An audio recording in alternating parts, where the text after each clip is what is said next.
하나투자증권 최윤영 팀장님 모셨습니다. 안녕하세요. 안녕하세요. 안녕하세요. 네, 네. 늘 밝은 미소 네. 감사드립니다, 팀장님. 아니 저희 방금 시큐리타이즈 얘기 잠깐 했었는데 네. 네. RWA 시장이 갑자기 조금 냉각되는 기류가 한 하루 이틀 사이에 그렇죠. 네. 아무래도 뭐 지금까지 6월 거래량 측면에서 보면 이따 말씀드리겠지만 비상장 주식 이제 IPO에 따른 수요도 좀 이끌었던 면이 있는데 네. 이제 뭐 그 열기가 약간 사그라드는 사그라들고 네, 뭐 그런 측면도 오픈AI도 있는 것 내년에 할 수 있다는 네, 맞습니다. 얘기도 있고. 네, 네. 아무래도 비상장 주식 쪽에서 좀 수요가 나왔던 부분이 좀 이런 소식들의 영향을 받아서 말씀 주셨던 RWA 시장 쪽도 좀 영향이 있는 것 같습니다. 엔트로픽은 언제 하죠? 엔트로픽은 올해 하는 예정이 지금 있긴 한데 네. 정확하게 뭐 정해지진 네. 않은 약간 상황인 것 같습니다. 그럼 그때 또 잠깐 또 살짝 오를 수도 있겠네요. 그렇죠. 그럴 수도 예. 있을 것 같은데 조금 이제 아무래도 단일 이벤트라면 좀 그렇지만 어찌됐건 특정 이벤트에 따라서 좀 끌어올라간 측면이 있어서 네. 그 부분에 대한 어떤 이제 사그라드는 과정으로 저는 생각이 되고 있습니다. 네. 어쨌든 뭐 저희 말고 다른 채널에서는 다 그냥 되게 약간 영혼 없이 RWA 잘 될 거야 약간 이렇게 얘기하거든요. 네. 근데 저희는 구체적으로 뭘 봐야 되고 어떤 때는 잘 되고 있고 또 어떤 때는 사그라들고 있고 이런 부분들을 좀 디테일하게 얘기 드릴 수 있는 건 너무 좋은 것 같아요. 네, 맞습니다. 맞아요. 네. 매일 하다 보니까. 그렇죠. 예. 아무래도 이게 매일 하는 효과가 굉장히 좀 큰 것 그렇습니다. 같습니다. 네. 최근에 온도 파이낸스가 RWA 관련해서 이제 RWA 관련해서 되게 뭔가 코인 쪽에서는 사실 굉장히 중요한 플레이어로 오랫동안 네. 꼽혀온 네. 이제 그 프로젝트인데 온도 파이낸스 토큰화된 주식 자체를 선물 거래소 담보로 이렇게 사용하는 네. 이런 걸 만들었더라고요. 저는 이제 어떻게 가능하지라는 생각이 좀 들긴 했는데. 그렇죠. 이제 온도 측에서는 거래 경험이 나아진다라고 이야기를 하고 있고 이 무기한 선물, 그러니까 온도 퍼프스라 그래서 자체 무기한 선물 그 플랫폼에 이제 주식 담보도 할 수 있는 토큰화 주식을 담보로 할 수 있는 것도 열었는데 이게 사실 거래 경험 뭐 그리고 토큰화 주식의 활용도 측면에서 뭐 넓어지는 건 인정이에요. 네. 인정인데 사실 우리가 담보를 생각해 봤을 때는 주의해야 될 게 많죠. 그렇죠. 그러니까 예. 담보 가격이 움직일 수 있는 부분 그리고 어느 정도까지 담보를 잡을 수 있느냐에 따라서 예컨대 어떤 기초자산 보유자가 뭐 기초자산으로 뭐 증거금 따로 준비 없이 한다는 건 플러스. 그런데 사실은 상관관계 리스크도 있을 것 같아요. 예컨대 어떤 지수를 따라가는 포지션을 잡으려고 하는데 그거랑 관련된 주식이 담보로 잡힌다. 그러면은 사실 또 상관관계 리스크가 있어서 담보 가치 변동에 있어서 조금 더 영향을 받을 수 있는 거기 때문에 그런 리스크가 있다는 정도는 꼭 이제 유념을 하셔야 될 것 같아요. 물론 이제 저희가 RWA 시장이 뭐 커지고 굉장히 많은 호재를 말씀을 드리고 있지만 국내 투자자들 입장에서는 사실 이게 STO 뭐 시행이 내년이기 때문에 이런 말씀을 드렸을 때 이제 투자자분들 입장에서는 사실 약간은 조금 거리감이 있어 보이시게 느끼실 그쵸. 수 있을 것 같아요. 어차피 체감이 잘 안 돼요. 네, 어차피 체감도 해외로 잘안 나가지 않으면 되고. 내가 못하는 건데. 네, 그렇죠. 그렇기 때문에 하지만 이제 뭐 국내에서는 아직까지는 지켜보는 입장이긴 하지만 이제 해외 쪽에서는 계속 저희 말씀드리고 있는 RWA 시장 확대라거나 이런 뭐 토큰화 주식 담보에 대해서 어찌됐건 리스크를 이제 말씀을 드려야지만 뭐 중요한 이슈는 맞는 거기 때문에 뭐 요 정도 이제 말씀드립니다. 지금 방금 네. 설명드린 게 어떤 의미냐면, 그러니까 제가 왜 이게 가능한지 모르겠다라고 말씀드렸냐면, 네. 그러니까 토큰화된 주식을 가지고 선물 거래소 담보로 사용하려면, 그럼 제가 스페이스X 토큰화 주식을 샀어요. 네. 현물 투자를 한 겁니다. 네. 그럼 이제 이게 가격이 올라갈 거라고 생각하고 했겠죠. 그럼 얘는 얘대로 움직여요, 가격이. 그렇죠. 그죠? 그리고 이걸 담보로 비트코인 상승에 또 베팅을 할 수 있는 거예요. 그러면 진짜 예전에 막 카드 돌려막기 하듯이 네. 뭔가 계속 돌고 돌다가 어디선가 문제가 생기면 다 안 네. 좋게 될까 봐 걱정이 되기도 보통은 하네요. 어떤 구조냐면 네. USDT를 담보로 선물 포지션을 잡거든요. 아, 그렇죠. 그쵸. 그렇죠. 맞아요. 그러면 네. 여기서는 USDT는 가격이 이렇게 그렇죠. 변동성이 변동이 없기 없으니까. 때문에 우리는 비트코인 가격에만 신경을 쓰면 됩니다. 네. 근데 스페이스X 주식을 토큰화된 주식을 가지고 담보를 잡아서 비트코인 롱 포지션을 잡으면 어떤 문제가 생기냐면 비트코인이 떨어지면 청산, 스페이스X 주식이 떨어져도 이 계약이 청산돼요. 그럼 너무 담보 가치가 무서운 떨어지기 때문에. 거네요. 그렇죠. 그러니까 리스크 예. 부담이 더 커질 수 있는 거는 그건 네. 되게 엄연한 사실인 것 같고, 근데 이제 결제 경험이나 이런 활용도가 이제 넓어지는 건 뭐 플러스인데, 플러스인데 이제 거기에 대해서 이제 네. 부담해야 되는 리스크는 확실히 커질 수밖에 없을 것 같습니다. 그럼에도 이게 중요한 변화라고 저희가 봐야 되나요? 이제 중요한 변화라기보다 이제 무기한 선물 진출하는 이제 업체들에 대해서 저희가 되게 많이 다뤘었는데, 예. 여기에 이제 조금 더 달라지는 부분 정도 이제 말씀을 드리는 거고요. 그리고 특히 시장 측면에 있어서는 이게 막 다 좋은 건 아니다. 뭐 거래 경험보다도 그 이면에 있는 이제 리스크 부담은 있을 수 있다. 그래서 대표님 말씀 주신 대로 요런 리스크 정도는 이제 유념해야 한다 정도입니다. 네, 무섭네요. 저는 네. 사실 이 뉴스에 대해서 그냥 쓰고 싶은 사람 쓰는 거고 사실 도구잖아요. 그쵸. 그래서 네. 여기에 대해서 뭐 좋다 나쁘다 판단을 하고 싶진 않은데, 제가 이 뉴스를 딱 듣고 느꼈던 건 뭐냐면 이 스페이스X 주식 토큰이 진짜 많이 팔렸나 보다. 네. 그러니까 이걸 담보로 쓴다는 것 자체가 사실 적당한 유동성이 그러네요. 없으면 아예 불가능한 아이디어잖아요. 그렇죠. 네. 실제로 이게 자금이 어느 정도 몰린 건가요? 어떤 자금이 몰린 스페이스X에. 건가요? 거래량. 일단은 6월에는 이제 스페이스X 쪽에서 이제 수요를 견인한 건 맞고요. 그 다음에 플랫폼 쪽에서도 뭐 백팩 시큐리티나 뭐 시큐리타이즈 뭐 요런 데서 이제 스페이스X 토큰화 주식을 이제 만든 발행 플랫폼 쪽으로 이제 거래량이 나온 건 맞고, 그런데 RWA 시장 전체적으로는 아까 뭐 전일 뭐 김준 대표님께서도 말씀을 주셨지만 뭐 이더리움, 솔라나 네. 뭐 이런 위주로는 되는 것 같고, 그 다음에 그 밖에도 이제 플랫폼 중에서는 우리 지금 말씀 나누고 이제 온도나 뭐 시큐리타이즈 뭐 이런 쪽에 이제 지금 아직까지는 우위를 점하고 있는 것 같습니다. 네. 그러면 실제로 이런 아이디어를 떠올릴 만큼의 그런 어떤 굉장히 많은 거래 그리고 많은 자금들이 들어오긴 들어왔는데, 네, 들어오긴 이게 들어왔는데 이제 언제까지 있을지는 알 수 없고. 그렇죠. 왜냐하면 어찌됐건 굉장히 작은 시장이죠. 네. 뭐 거래량이 뭐 시장 가치 측면에서도 뭐 145%가 올랐다, 뭐 1년 사이에 뭐 5.8배가 올랐다, 이런 얘기는 되게 유의미한데, 아직까지는 지금 규모로도 전통 금융시장보다는 굉장히 훨씬 규모가 작죠. 작으니, 네. 그러니까 단일 이벤트에 이제 올라간 측면은 긍정적인데, 그만큼 이제 조금 이게 유지가 되느냐는 사실은 좀 더 지켜봐야 될 것 같아요. 지금 저희가 보고 있는 시장 자체가 약간 주춤하는 부분, 이런 것도 좀 이거랑 좀 맞닿아 있는 것 같습니다. 저는 궁금해지는 게, 이제 말씀을 듣다 보니까 이 온도 파이낸스가 그래도 저희가 방송하면서 꽤나 많이 언급이 될 네. 만큼 괜찮은 회사고, 네. RWA 시장에서는 또 굉장히 알려져 있고 네. 좋은 일을 많이 한다고 제가 알고 있는데, 이제 그럼에도 불구하고 이런 토큰화된 주식을 선물 거래소 담보로 쓰는 이런, 어떻게 보면은 굉장히 뭐 획기적인 네. 이제 이런 방향성을 가진 거에 대해서 이걸 어떻게 받아들여야 될까요? 그러니까 왜 굳이 이 리스크가 큰 이걸 하기로 한 건지, 온도 파이낸스가.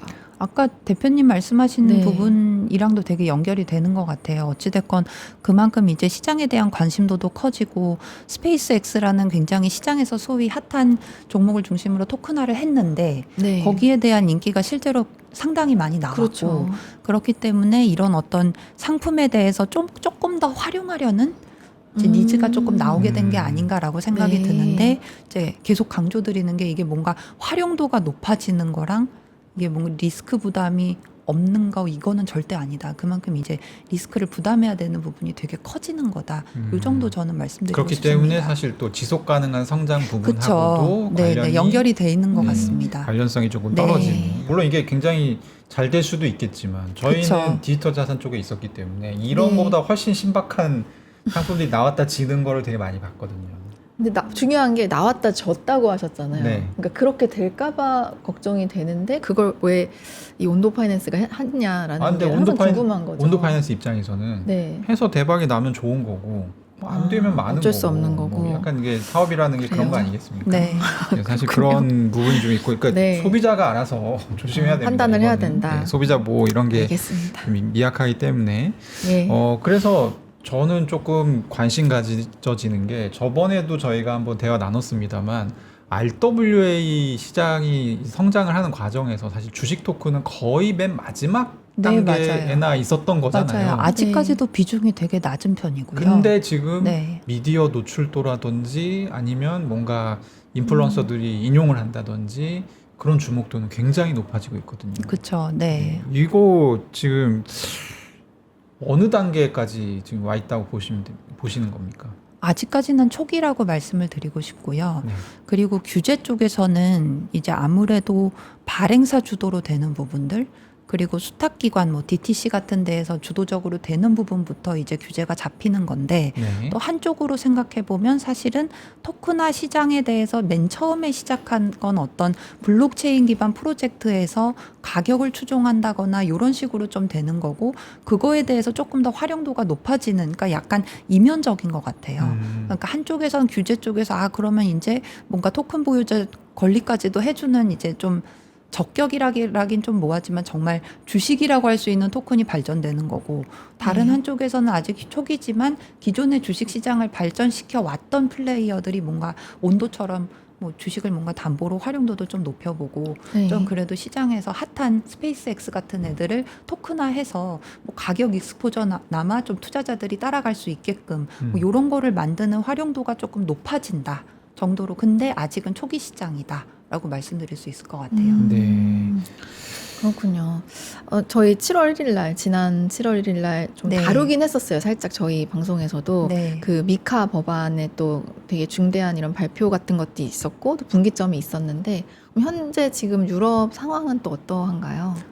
그래서 이제 두 번째 소식은 미카가 7월 1일 날 원래는 2024년 12월에 이제 법이 발효가 되고, 근데 이제 그거를 확 바꿀 수는 없으니까 한 18개월 정도 유예 기간을 줬는데, 네. 그게 이제 7월 1일자로 끝난 거고요. 그럼 7월 1일자로 끝났다는 의미는 뭐냐? 기존에 뭐 이따 말씀드릴 바이낸스라거나 코인베이스라거나 기존 이제 서비스를 제공하고 있는 가상자산 서비스 업자들이 이제 라이센스를 취득을 해야 된다. 그런데 EU 회원국에서 하나만 이제 승인을 하면 이제 패스포팅이 전체에서 이제 가능한 건데, 그러면은 이제 기존 사업자들, 지금 진입하려고 하는 업체들 말고 기존 사업자들 중에서 지금 서로 다른 흐름이 나타나고 있거든요. 네. 그래서 이제 이 부분에 관련돼서 좀 간단히 말씀을 드리려고 합니다.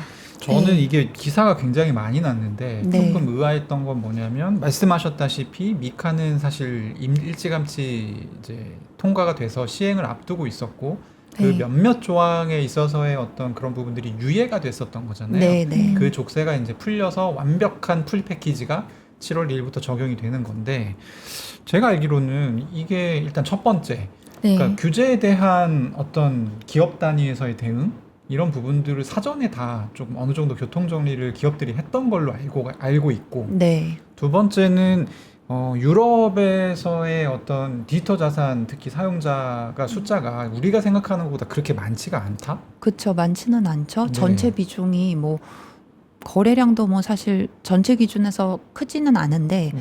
사실 그 이용자의 어떤 노미널 밸류만 보면 사실 그렇게 유의미하지 않다고 보긴 조금 어려울 것 같아요. 애매한 상황이다. 네, 네. 아. 그래서 사실 뭔가 아까 두 번째 질문 너무 좋았는데, 뭐 바이낸스 같은 경우는 사실은 최근에 이제 7월 1일 종료되기 일주일 전에 갑자기 돌연 철회를 했거든요. 네. 그 승인 결정이 나기 전에 네. 이제 서류를 냈다가 이제 약간 철회했는데, 요거에 대해서도 조금 입장이 다른 것 같더라고요. 그러니까 주요 언론에서는 뭔가 안 될 것 같으니까 자진해서 뺀 거다. 그렇죠. 라는 얘기가 나오고, 근데 이제 바이낸스에서는 이제 아니다. 이게 뭔가 CZ 같은 경우는 좀 정치 개입도 있었다는 얘기도 있고, 그게 아니라 우리가 이제 애초에 이제 제출을 했었는데 무작정 계속 기다릴 수가 없으니까 우리가 이제 자진 철회한 거다. 이제 요런 입장이 있는데, 정확히 뭔지는 잘은 모르겠지만, 그래서 요런 거래소들이 최대 거래소인 바이낸스가 뭔가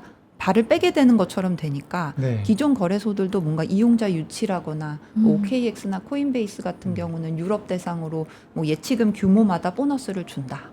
그리고 사실은 이제는 이 소식이 좀 중요한 게, 이제 라이센스를, 그러니까 제대로 된 라이센스 스택을 쌓는 게 기존 업체들의 어떤 경쟁력이 된다는 소리가 나오는 게 이제는 바이낸스 사례에서 보시는 것처럼 이제 적격 라이센스를 따야 된다. 그래서 실제로 코인베이스 같은 경우는 최근에 이제 미카라거나 이런 라이센스 말고도 영국 쪽에서 라이센스를 뭐 새로 따서 뭐 리테일은 사실 암호화폐 거래가 아직은 영국에서는 막혀 있습니다. 네. 그런데 이제 리테일 투자자 대상으로 코인베이스에서 뭔가 주식 기반 거래를 할 수 있게 된 점, 그래서 좀 글로벌 거래소단에서는 뭐 진입을 이미 한 그룹 내에서는 뭐 이용자 유치라거나 뭐 아니면 라이센스 스택을 쌓아서 그 안에서 조금 더 사업 범위를 확장하는 흐름들, 요런 게 지금 미카 발효 이후에 좀 나오고 있는 것 같아요.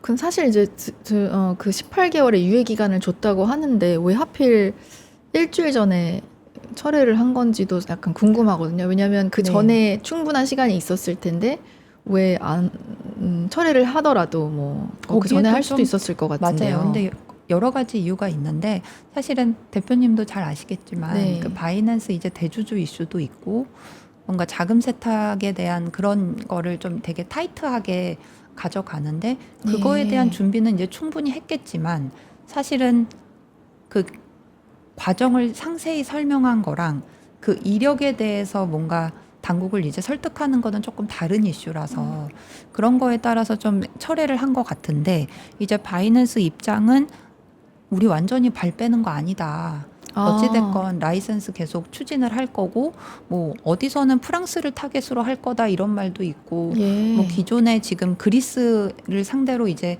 승인 준비를 했었는데 제출 준비를 했었는데 이제 그리스 말고 그러니까 그리스 말고가 아니라 그리스를 준비한 그 서류가 이미 완비된 상황에서 뭐 프랑스든 어디든 이제 라이센스 취득 과정이 조금 더 용이할 수는 있다 이런 얘기도 나오고 있는 것 같고요. 그런데 다만 이제 기존에 바이낸스가 라이센스를 취득하는 데에 있어서 이제 이슈들 예컨대 뭐 대주주 이슈라거나 네. 말씀드렸던 자금 세탁에 대한 이력 같은 경우는 사실 승인에 있어서 조금 좀 우려해야 할 만한 요인 중 하나가 아닌가 바이낸스에 대해서는 그런 생각이 듭니다. 네. 제가 그러니까 약간 사업을 하는 입장에서 그냥 뇌피셜을 얘기를 해보면, 네. 그러니까 어쨌든 유예 기간이 끝나면 이 EU 입장에서는 계속 이거를 미승인 상태로 놔두는 거는 조금 명분이 없거든요. 그렇죠. 그래서 결정을 해야만 하는데, 음. 근데 이제 이게 거의 1년 정도 미승인 상태였단 말이죠. 근데 해줄 거였으면 미리 해줬겠죠. 그래서 이제 거절될 가능성이 높은데, 거절이 EU에서 당하는 거는 이게 좀 애매해요. 굉장히 크리티컬하다기보다는, 그러니까 숫자 자체가 EU는 그렇게 막 거래가 굉장히 많은 지역이라기보다는, 근데 뭐가 되냐면 네. EU가 법제가 굉장히 선진화되어 있다라는 그 인식이 강하기 때문에, 그렇죠. 예. 여기서 말하자면 거절을 당하면 다른 데를 또 트라이하기 굉장히 좀 그렇죠. 네. 어렵죠. 어려워질 네, 수가 네. 있습니다. 그래서 그렇군요. 전략적인 후퇴를 한 게 아닌가라는 음. 생각을 하고는 있는데, 네. 이걸 우리가 너네한테 거절당할 것 같아서 전략적 후퇴를 했어라고 얘기를 할 수는 또 없잖아요. 그렇죠. 이걸 숨기는 게 목적인 거니까. 네. 그래서 우린 유럽 언제든지 다시 재진출할 거야라고 말하지만 사실 지금 이제 미카 법안 내용을 봐도 바이낸스는 거의 들어가기가 어려운 상황입니다. 그럼 바이낸스 외에는 뭐 특별히 발을 뺀 거래소들은 없는 걸까요? 아예 현재로서는? 발을 담글 생각을 안 하고 아예 있었던- 들어가지도 예, 않았구나. 그게 이제 그 예. 표현이 정확할 것 같은데, 네, 이걸 어려운 하는데 돈이 네. 되게 많이 들어요. 그러겠네요. 네. 예, 뭐 지금 1년을 했다고 하니까 네. 또 그 자체도 굉장히 큰 지출이 있었을 네. 것 같고. 그래서 이제 유럽이 뭐 어떻게 하다 보니까 이제 무주공산이 됐는데, 네. 여기를 나름대로 누가 그럼 여기 들어가서 맹주 역할을 할 것인가, 와, 예. 이것도 되게 재밌는 포인트고. 궁금하네요. 네. 네. 미국에서는 들어가고 싶어 하는데 이게 사실은 또 결제나 어떤 뭐 이런 디지털 자산 거래 특히 있어서는 네. 약간의 주권 문제이기도 합니다. 사실 미카라는 법안 자체가 성향이 약간 그런 성향이에요. 네. 네, 그러니까 우리 안에 있는, 그러니까 유럽 EU 권역 안에 있는 사람들을 네. 보호해야 된다라는 그 인식이 굉장히 법안에 광범위하게 반영이 되어 있기 때문에 네. 그런 부분들이 사실 이제 관전 포인트라고 볼 수는 있는데, 지금 또 이게 디지털 자산에서 굉장히 그 아주 한가운데 있는 이슈가 아니긴 합니다. 네. 한가운데 있진 않아요. 네. 근데 이렇게 해서 다들 발 빼고 들어가지도 못하겠네 하면은 또 유럽 입장에서는 디지털 자산 분야에 뭐 1인자는 절대 될 수 없는 부분도 있는 거잖아요. 너무 그게 이제 큰 규제가- 문제가 없는 게 예. 그러면 유럽 사람들이 밖으로 나오게 돼 있어요. 근데 유럽 입장에서는 음. 그게 안 좋은 뉴스일 수 있잖아요. 그러니까 그게 낫다고 판단할 수 보는 있죠. 거예요. 네. 아, 오히려 개방을 해서 예. 그렇게 하는 것보다 오히려 지금 한국에서도 지금 비슷하죠, 뭐. 하이닉스 레버리지가 진짜 말이 많지 않습니까? 그렇죠. 그래서 이거를 뭐 안 만들면 돈이 나갈 거다. 그쵸. 레버리지를 해외로 원하는. 가는 건데. 그거 나름대로 또 이슈고 만들어 놓으니까 변동성 때문에 미치고 소비자 보고 안 그렇죠. 되는 거잖아요. 그렇죠. 그러니까 그런 약간 복합적인 둘 다 먹을 수는 없습니다. 어렵네. 양날의 검이군요. 네. 근데 어쨌든 지금 유럽은 그러니까 유럽이라는 곳이 특히 법안을 하나 만들어서 뭘 하려다 보면 미카 같은 경우도 거의 한 4년 정도 걸렸어요. 이게 처음에 삽을 떠가지고 완성하고 승인 받기까지 굉장히 오랜 시간이 걸립니다. 그러니까 사실 미카는 미리 약간 유럽은 규제 같은 걸 정해놓고 사람들을 이제 들어와 하는 네. 느낌이고 그죠? 미국은 네. 일단 들어와 우리는 규율 만들면서 같이 가자 그쵸. 이런 느낌이고 좀 미국은 오픈된 이제 느낌이고 지금 입장이 좀 다른 게 예 미국은 공격하는 입장이고 EU는 수비하는 입장이고요. 그래서, 그렇군요. 네.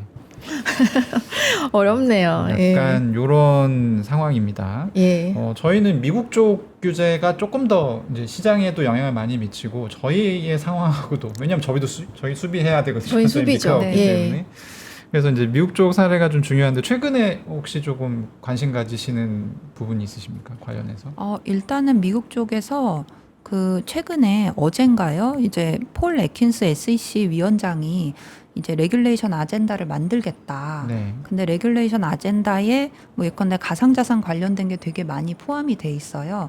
또 지난번에 말씀드렸던 세이프 하버, 뭐 예컨대 한시적인 이제 면제 네. 이런 부분이 있고 이게 지금 오이라라는 데에서 심사를 하고 있는데 이게 지금 이제 거기 들어가 보니까 그 데이트에 물론 오이라 심사라는 게 이제 허용 전에 뭔가 일정은 변경될 수는 있습니다. 그런데 이게 0700 뭐 2016 이런 식으로 나와서 뭐 코인데스크나 이런 언론에서는 7월 내에 이제 발표가 될 거다 이런 말은 나오는데 제 생각엔 이거는 가변적인 거기 때문에 네. 일정에 대한 거는 아직은 조금 잘 모르는 거고 다만 이제 SEC에서 이제 마침내 이제 프로젝트 크립토 또는 뭐 레귤레이션 아젠다라는 거에 뭐 디지털 자산이라거나 브로커 딜러에 대한 부분 그리고 토큰 증권에 대한 부분 이거를 조금 더 구체적으로 마련할 수 있는 조항을 이제 준비하고 있어서 요거 정도가 이제 시장에 미치는 영향이 앞으로는 좀 크지 않을까라고 생각해 주목해야 될 부분으로 말씀을 드립니다. 이것도 근데 네. 저희가 전혀 예상할 수 없는 사실 성격의 내용 아닙니까? 그쵸. SEC 같은 경우는 예비박이 없이 그냥 발표해버리기 때문에. 네. 네. 지금 클래리티 법안은 8월 8일까지가 사실은 이제 상원 하원 네. 의회 일정 마지막인 것 같은데 뭐 텄다고 봐야겠죠. 잘 안 된다고 봐야겠죠. 근데 이게 지금 뭔가 예상보다 조금 그러니까 맨 처음에는 한 7월 초만 해도 저희 항상 관심 가졌었던 제3자 플랫폼에 대한 것도 뭔가 잘 합의가 됐다. 네, 그렇죠. 이런 맞아요. 뉴스도 나왔었고 그랬는데 그때 이후로 뭔가 클래리티 법안 관련돼서 뭐 본회의에서 무슨 이슈가 나왔다던가 뭐 민주당에서 주장하는 이해자 그러니까 공직 관계자에 네. 대한 어떤 이해 충돌 뭐 이런 부분도 어떻게 업데이트 됐다는 얘기가 사실은 없어서 약간 저도 개인적으로는 약간 텄다라고 사실은 아쉽네요. 중간 선거 정말. 전에는 힘들 것 같다. 네. 그렇군요. 진짜 사실은 지난달에만 나오셨을 때만 해도 저희도 클래리티 법안에 대해서 시황에서 많이 다루곤 했었는데 그렇죠. 최근 네. 들어서는 또 다루지 않고 있었거든요. 네, 뉴스가 맞습니다. 없다 보니까. 네. 예.